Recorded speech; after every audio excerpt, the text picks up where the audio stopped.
In today's video, I'm going to show you how to manage collaborators in Airtable, so you can control exactly who has access to your bases and what they can do.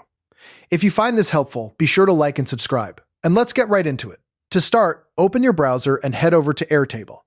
Once you're on the homepage, click the Login button and sign into your account.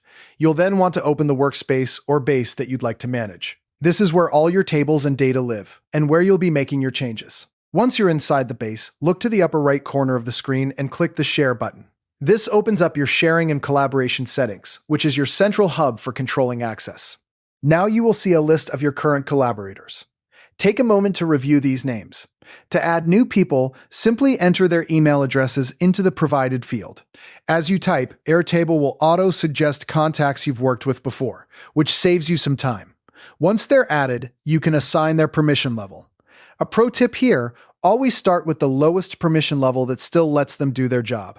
For example, read-only is a great default for stakeholders who just need to view the data, while editors might need commenter or edit access depending on your setup. Next, take a look at the role of each existing collaborator.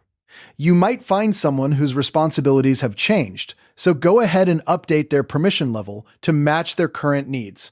You can easily click on their current role and select a new one from the drop-down menu. If there's someone who no longer requires access, maybe a former team member or an external contractor who finished their project, remove them by clicking the X or removal button next to their name. This is a key step in keeping your workspace secure and clutter-free. After you've made all your adjustments, check to see if Airtable prompts you to save or confirm any changes. Often the updates are applied automatically, but it's good practice to scan the screen for any confirmation buttons. Finally, verify that the collaborator list now reflects all of your updates. Double-check that new members appear with the correct permissions and that removed users are gone for good. There you have it. You now know exactly how to manage collaborators in Airtable, from adding new teammates to tightening security by removing inactive users. Remember to review this list periodically to keep your workspace safe and organized. Thanks for watching, and see you in the next one.